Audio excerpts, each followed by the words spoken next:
तुमच्या आमच्या गोष्टीमध्ये ही गोष्ट आहे सेनापतीची.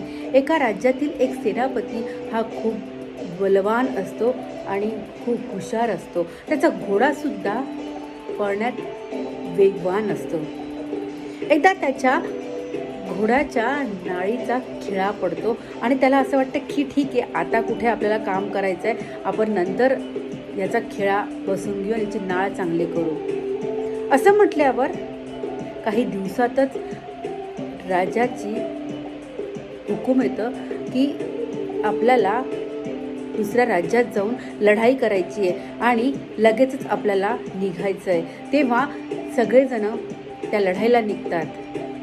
लढाईला निघाल्यावर जेव्हा शत्रू समोर असतं तेव्हा राजा हुकूम सोडतो की आपल्याला अत्यंत वेगाने जाऊन त्या शत्रूंच्या मध्ये घुसायचं आणि त्यांचा नायनाट करायचा आहे. तेव्हा ह्या सेनापतीचा घोडा काही पळत नाही, तो लंगडत लंगडत पळत होता आणि या कारणामुळे तो सेनापती पकडला गेला आणि मारला गेला.